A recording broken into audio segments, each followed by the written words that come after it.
Gracias, Luis, Agustín, compañeros de la prensa. En la que sigue tenemos, como siempre, iniciando qué es el Infonavit. Es importante que los trabajadores siempre tengan claro qué es un fondo que tiene o se constituye todas las aportaciones que hace su patrón. Ustedes lo pueden ver en su recibo de nómina, ahí viene su descuento del 5% en todo el sector privado, y se constituye este fondo. Y este fondo también llegan las recuperaciones de los créditos. Cuando ustedes pagan un crédito, están aportando al fondo y ese fondo paga rendimientos a los ahorradores. Entonces se tienen que dar con esta idea solidaria de lo que es el Infonavit, donde todos aportan a este fondo y algunos sacan un crédito y cuando pagan le dan la posibilidad a los ahorradores de que les vaya mejor también para la pensión, ¿no? Entonces tienen que pensar en esta solidaridad que implica entre trabajadores y por eso vale la pena que todos se mantengan al corriente de sus créditos, porque de esta manera ayudan a otros trabajadores, que puede ser su compañero en la línea de fabricación, por ejemplo, de un automóvil. Su compañero de al lado que no tiene crédito, pues está beneficiando de los pagos que ustedes hacen como trabajadores acreditados. Es un fondo solidario, es un fondo de los trabajadores, pues se constituye de su ahorro y es su dinero. Y por eso en la que sigue tenemos las formas en que los trabajadores pueden acceder a diversos créditos que tiene el instituto. Ayer presentamos en Oaxaca Construyo Infonavit, fuimos con el secretario de Sedato, el secretario Meyer, ahí estuvimos otorgando los primeros créditos de autoproducción. La verdad, una experiencia increíble. El Infonavit nunca había estado en ciertas áreas que hoy está, y eso es parte del mandato que nos ha dado el presidente de la República, de atender a la gente no atendida en el pasado. Ayer entregamos los 5 primeros créditos, pero ya hay en fila en Oaxaca 150, y son personas que tenían proyectos de ampliación de vivienda. Incluso uno me gustó mucho porque era una persona que había pedido 2 Mejoravits, que son créditos de mejora, y con eso había construido la primera planta de su casa. Entonces pidió primero 56,000 pesos, después 50, lo fue pagando, volvió a sacar el crédito y ya hizo la primera planta, y ahora ya accedió a construir Infonavit por un monto de casi 200,000 pesos y va a hacer la segunda planta, donde sus papás, que viven en un terreno contiguo, en una estructura de lámina, ahora van a tener la posibilidad de vivir ya en un segundo piso con baño, etcétera, ¿no? La verdad, una experiencia muy padre, porque siempre se piensa en el Infonavit, en esta parte tradicional de la vivienda, ahora sí que se produce en masa, pero en realidad ahora las posibilidades que abre o que se abren con esta visión que tenemos de la vivienda significa atender a población antes no atendida y entender que la vivienda es progresiva y que siempre está en constante evolución para ver cómo se resuelven las necesidades familiares. Pues ayer iniciamos Construyo Infonavit en Oaxaca. Pueden seguir sacando el Mejoravit, que se acuerdan que aquí en mayo con el presidente anunciamos la ampliación del Mejoravit para que diera hasta 125,000 pesos.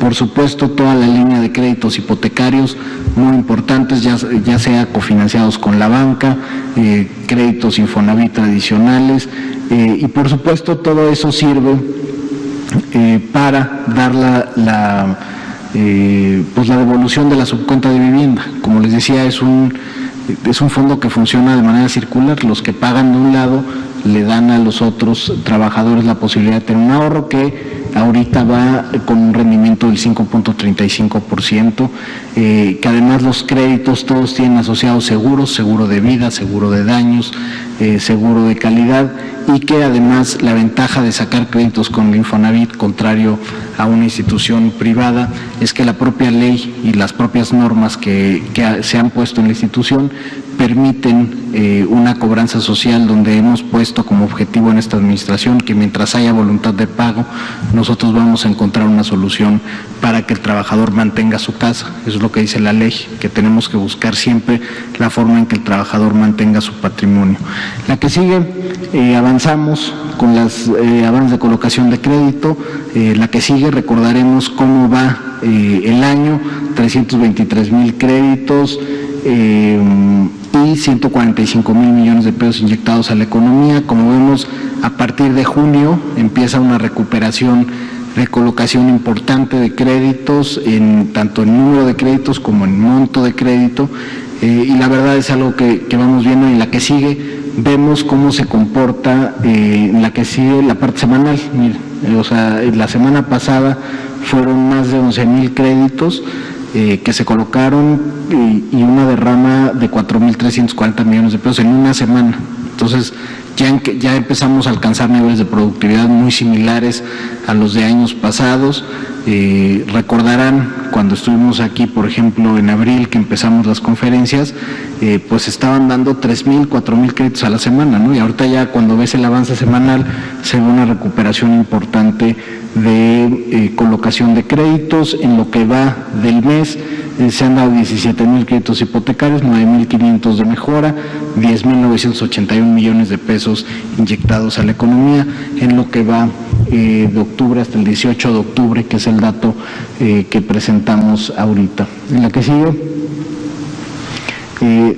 habían preguntado la semana pasada y trajimos aquí un análisis interesante sobre la estacionalidad de colocación del crédito. Si podemos poner la que sigue, hicimos un análisis de estacionalidad, que significa que hay meses del año donde la colocación se vuelve mayor que en otros, ¿no? Y ahí se ve bien clara la estacionalidad de crédito.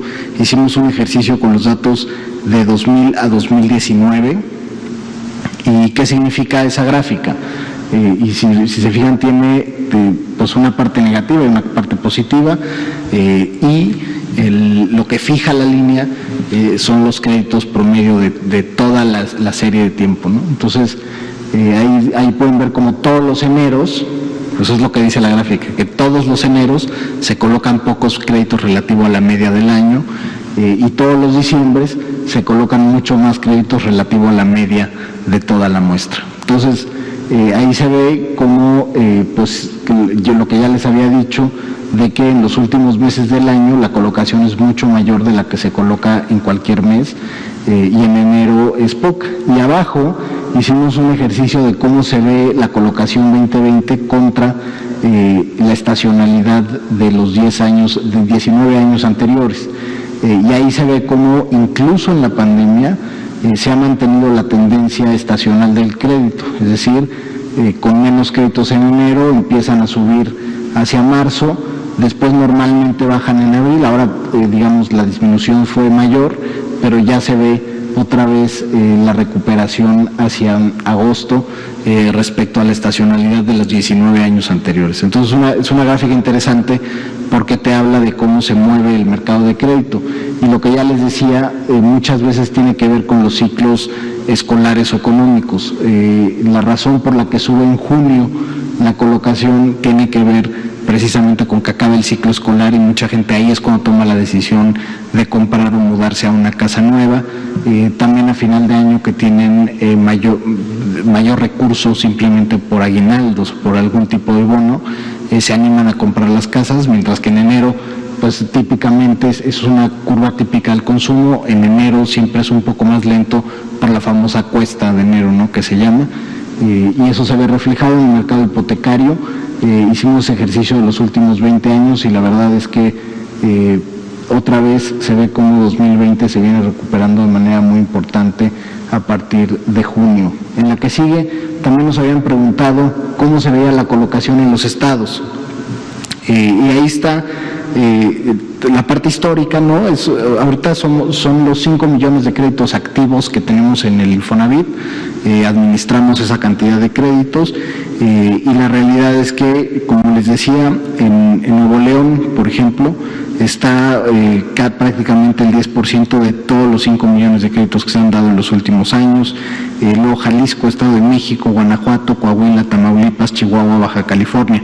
La vez pasada les decía que justamente la franja de la frontera norte era donde mayor colocación teníamos, y eso tenía explicación en que al Infonavit está relacionado con el mercado formal privado, pues ahí están la mayoría de las fábricas, maquilas y demás. Por eso ahí es donde más coloca el Infonavit, porque hay mayor número de personas que cotizan en el instituto, y donde menor número de créditos hemos colocado históricamente pues es Durango. Nada más pusimos el top 10, ¿verdad?, de hipotecario, y Mejoravit, pero los estados que están en la parte baja, pues se encuentra, por ejemplo, Oaxaca, Guerrero, Chiapas, que son típicamente estados donde el porcentaje de trabajadores en el sector formal es menor, por lo tanto hay menor número de cotizantes y también menor número de transacciones, además de cosas que hemos advertido que son estructurales. Y ayer que estábamos precisamente en Oaxaca veíamos el 87% del territorio de Oaxaca es tierras ejidales o comunales. Entonces es difícil que haya oferta de vivienda expandida en la entidad. Por eso la estrategia de empezar ahí con Construye Infonavit, porque ahí te da la posibilidad de ese crédito de dárselo a la persona, es directo y no importa si el terreno es ejidal. De hecho, ayer que estuvimos allí en Oaxaca con los acreditados, 4 de los 5 créditos que se autorizaron el día de ayer eran en propiedad ejidal o comunal. Entonces eso también nunca, o sea, imagínense el Infonavit financiando en terrenos ejidales que ya tienen, por supuesto, los derechos, que está acreditado por la Junta Ejidal, o que ya es un solar ejidal o que ya adquirió derecho pleno, pues se pueden ya financiar a través del Infonavit, y eso vamos a ver cómo en el mediano plazo vamos a ver mayor colocación en Oaxaca, pero ya de este tipo de créditos que responden más a la realidad estructural de tierra que existe en el estado, ¿no? Pero bueno, habíamos quedado de traerles dónde son los estados donde más se colocan créditos, y ahí está tanto en la parte hipotecaria como en la parte de mejoras de vivienda, que son nuestros créditos más exitosos, y ahí están los 10 estados donde más colocación tenemos de esos 5 millones de créditos activos que estamos administrando hoy en el Infonavit.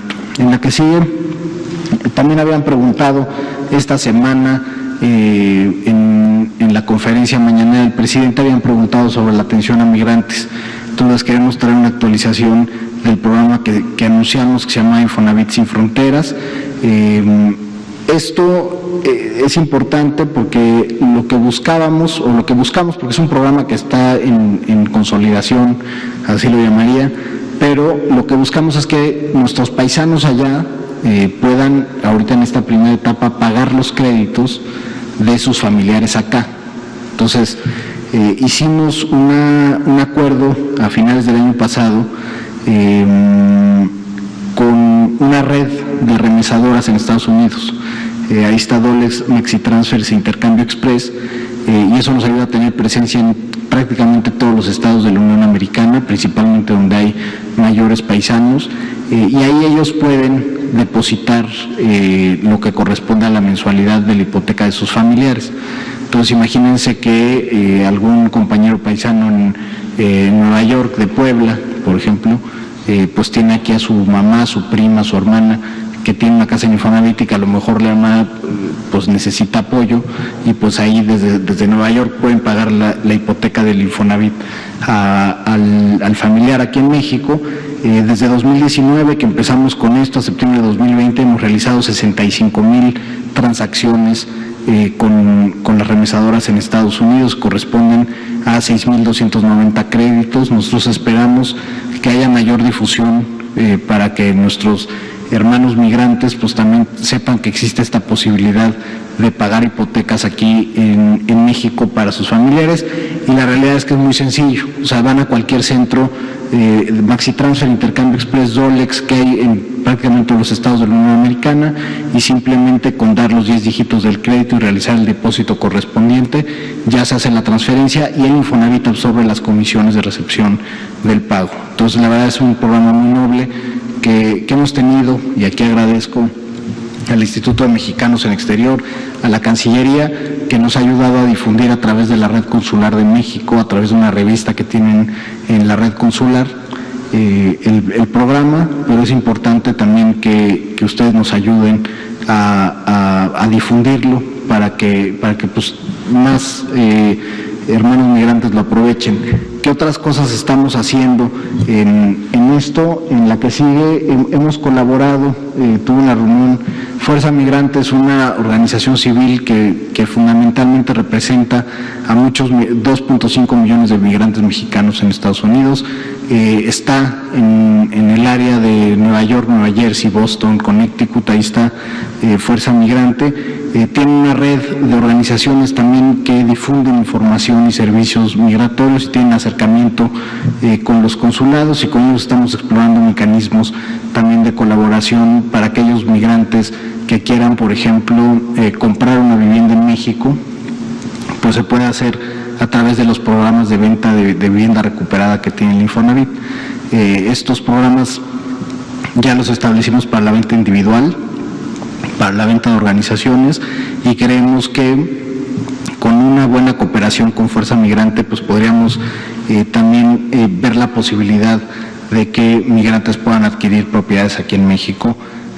Siempre es una ilusión, y sobre todo cuando hablas con ellos, digo, además de, por supuesto, tener su necesidad de vivienda allá en Estados Unidos, muchos de ellos quieren, pero en el lugar de donde son. Entonces, si son de Oaxaca, ellos quieren tener también un patrimonio en Oaxaca, o en Guerrero, en Zacatecas, en Tlaxcala. Entonces, es importante esto que estamos haciendo con Fuerza Migrante, bueno, pues abiertos, por supuesto, a cualquier organización migrante que esté desde Estados Unidos, también ayudándonos a difundir este tipo de cosas. Y finalmente, en la que sigue, en Coahuila estamos colaborando con ACNUR, que es la Agencia de la ONU para los Refugiados. Ellos tienen un programa muy padre de refugiados en México, que ya se han establecido en el país y que ya, digamos, pues empiezan a pagar sus cuotas, ya están empleados en alguna empresa, incluso ACNUR los ayuda a tener buscar empleos formales en México, incluso ACNUR los emplea, y lo que buscamos es que pues conozcan los beneficios del Infonavit, de la subcuenta de vivienda, y darles facilidades a estos migrantes a los que les damos asesoría y a los que les buscamos una oferta disponible en México para que puedan adquirir ya que llegaron en México. Muchos de ellos buscan la vivienda como un asunto identitario, buscan ya establecerse en México, echar raíces en el país, un país que les da una acogida porque pues vienen en situaciones difíciles en otros países y a través de ACNUR vienen a establecerse aquí en México, ¿no? Entonces, particularmente en Coahuila, ACNUR ha estado trabajando en este programa y estamos apoyando con la asesoría de las familias, la mayoría de origen centroamericano, y que buscan establecerse en México, echar raíces en nuestro país. México tiene una larga tradición de bienvenida a migrantes y refugiados, y nosotros estamos colaborando con ACNUR para este tema. Y digamos, es todo en general, estos tres vertientes de lo que estamos haciendo con migrantes, y que era parte de lo que le preguntaban al presidente en una conferencia de la mañana. Finalmente, tenemos los datos de contacto, mi cuenta.infonavit.org.mx. Ahí recordarles a todos los trabajadores que pueden abrir su banca electrónica y pueden hacer la mayoría de los trámites. Muchas gracias. Ya finalmente los datos de contacto, mi cuenta.infonavit.org.mx, el Infonatel 800-008-3900, y finalmente nuestros centros de atención, 89 oficinas en todo el país, abiertas de 8:30 de la mañana a 1 de la tarde, donde pueden resolver trámites, dudas, servicios, formalizar, por supuesto, sus créditos, firmar sus escrituras, y recordarles que a través de mi cuenta Infonavit pueden hacer el trámite más usado en el Infonavit, es la corrección de datos personales, y la corrección de RFC o de CURP lo pueden hacer a través de mi cuenta Infonavit y ya no tienen que ir a las oficinas a hacer esa corrección, ¿no? Siempre y cuando cuenten con la firma electrónica que da el SAT, con eso se registran y hacen la corrección de datos, y sirve porque esa corrección de datos les funciona para la Afore, para el seguro y para el Infonavit, porque finalmente compartimos los datos entre los tres a través de Procesar, y es importante que los tengan actualizados siempre, y que siempre revisen que estén actualizados y bien, porque eso evita problemas futuros, ¿no? Entonces es importante para los trabajadores y lo pueden hacer de forma electrónica. Muchas gracias.